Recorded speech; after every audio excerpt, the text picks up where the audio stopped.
ഇപ്പോഴും കേന്ദ്രഭരണ പ്രദേശമായി നിൽക്കുന്ന ജമ്മു ആൻഡ് കാശ്മീരിലെ ലഫ്റ്റനന്റ് ഗവർണർ എന്നത് മനോജ് സിൻഹയാണ്. ബി ജെ പിക്ക് എല്ലാ രീതിയിലുള്ള ഒത്താശയും ചെയ്തു കൊടുക്കാനും മനോജ് സിൻഹയ്ക്ക് കൂടുതൽ അധികാരം കൊടുക്കാനും വേണ്ടിയുള്ള തീവ്രമായ നടപടികൾ എക്കാലത്തും കേന്ദ്രത്തിലുള്ള സർക്കാർ ആവിഷ്കരിച്ചു കൊണ്ടേയിരുന്നു. 2014 ശേഷം പിന്നീട് ഒരു നിയമസഭാ തെരഞ്ഞെടുപ്പ് ജമ്മു ആൻഡ് കാശ്മീരിൽ ഉണ്ടായിട്ടില്ല. 2019 ആർട്ടിക്കിൾ 370 റദ്ദാക്കിക്കൊണ്ടുള്ള ഉത്തരവ് കൃത്യമായും കേന്ദ്ര ഗവൺമെൻറ്റിൻ്റെ അജണ്ടയാക്കി പുറത്തിറക്കിയത്. വാസ്തവത്തിൽ ഒരു രീതിയിലും ചർച്ച കൂടാതെ ഏകപക്ഷീയമായ നടപടിയായിരുന്നു അന്ന് അവലംബിച്ചത്. ഇതുവഴി കൃത്യമായും രാജ്യത്തിന് ബി ജെ പി കൊടുത്തൊരു സന്ദേശം, ഞങ്ങളെ ചോദ്യം ചെയ്യാൻ ആരുമില്ല, ഞങ്ങൾ നടപ്പിലാക്കുന്നതായിരിക്കും അന്തിമമായ തീരുമാനം എന്ന രീതിയിലായിരുന്നു. ഇപ്പോഴിതാ കോൺഗ്രസ് ജനറൽ സെക്രട്ടറി ആയിട്ടുള്ള ജയറാം രമേശ് പറയുന്നു, വീണ്ടും വീണ്ടും ജനങ്ങളെ പരിഹസിക്കുന്ന നിലപാടുമായി കേന്ദ്ര സർക്കാരിന് എല്ലാ രീതിയിലുള്ള സഹായവും ചെയ്തു കൊടുക്കലാണോ എന്ന വലിയ ചോദ്യമാണ് ഉന്നയിക്കപ്പെടുന്നത്.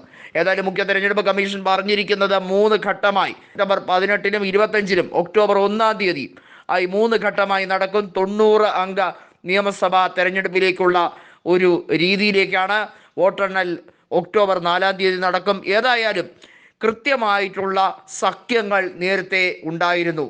കോൺഗ്രസ് ഉൾപ്പെടെ ഉണ്ടായിരുന്ന ഗുപ്കാർ സഖ്യം, അതുപോലെ തന്നെ ബി ജെ പി കൃത്യമായും അവിടെ വിവക്ഷിക്കുന്ന പല കാര്യങ്ങൾ, ഇതെല്ലാം തെരഞ്ഞെടുപ്പ് സമയമാവുമ്പോൾ വീണ്ടും അതിൻ്റെ പാരമ്യത്തിൽ എത്തും എന്നുള്ള കാര്യത്തിൽ സംശയമില്ല. എന്തായാലും കോൺഗ്രസ് ഈ ഇലക്ഷൻ കമ്മീഷൻ്റെ നടപടിയെ സ്വാഗതം ചെയ്തിരിക്കുകയാണ്. ഇപ്പോഴെങ്കിലും അവിടെ ഇലക്ഷൻ നടത്താൻ തോന്നിയത് വലിയ കാര്യം എന്ന രീതിയിലേക്കാണ് കാര്യങ്ങൾ പോകുന്നത്. നമുക്കറിയാം 10 വർഷത്തിനിടയിൽ തെരഞ്ഞെടുപ്പ് നടത്തിയിട്ടില്ല എന്നത് വലിയ രീതിയിലുള്ള ഒരു വെല്ലുവിളി തന്നെയാണ്. അതിനെ അതിജീവിക്കുക എന്നത് വളരെയധികം പ്രയാസമേറിയ കാര്യവുമാണ്. 87 ലക്ഷം വോട്ടർമാരാണ് ജനവിധി തീരുമാനിക്കുന്നത്. നമുക്കറിയാം കോൺഗ്രസ്സിന് വലിയ രീതിയിലുള്ള എഡ്ജ് ഇപ്പോൾ നേടിയെടുക്കാൻ കഴിയുന്നുണ്ട്. കോൺഗ്രസ്സിന് മാത്രമല്ല, കോൺഗ്രസ്സിനോടൊപ്പം നിൽക്കുന്ന സംഘടനകൾക്കും വലിയ രീതിയിൽ പ്രാതിനിധ്യമുണ്ട്.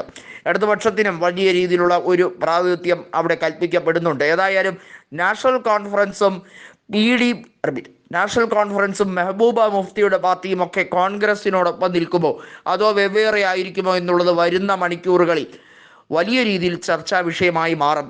ജമ്മു ആൻഡ് കാശ്മീരിൻ്റെ രാഷ്ട്രീയ പശ്ചാത്തലത്തിൽ നമുക്കറിയാം, ഇതിനു മുമ്പ് ബി ജെ പിയും പി ഡി പിയും ചേർന്നുകൊണ്ടുള്ളൊരു സഖ്യ സർക്കാരായിരുന്നു. അത് ഒടുവിൽ മെഹബൂബ മുഫ്തിക്ക് കൃത്യമായി മനസ്സിലായി അത് വലിയ രീതിയിൽ തകർച്ചയിലേക്ക് പോവുകയായിരുന്നു, വെള്ളത്തിൽ വരച്ച വരയായിരുന്നു എന്നുള്ളത് അവർക്ക് മനസ്സിലായി കഴിഞ്ഞിരുന്ന ഒരു കാര്യമാണ്. ഏതായാലും കശ്മീരിലേക്കുള്ള നിയമസഭാ തെരഞ്ഞെടുപ്പ് വരുമ്പോൾ സ്വാഭാവികമായും ബി ജെ പിക്കെതിരെ ഒരുമിച്ച് നിൽക്കാൻ തന്നെയാണ് ഇന്ത്യ മുന്നണി തീരുമാനിച്ചത്. രാഷ്ട്രീയം താൽക്കാലികമായി വെടിഞ്ഞുകൊണ്ട് ഇന്ത്യ മുന്നണിയെ ഒറ്റക്കെട്ടായി നിർത്തുക, ജമ്മു ആൻഡ് കശ്മീരിൽ അധികാരം പിടിച്ചെടുക്കുക എന്നുള്ള ഇന്ത്യ മുന്നണിയുടെ നീക്കമായിരിക്കും ആത്യന്തികം.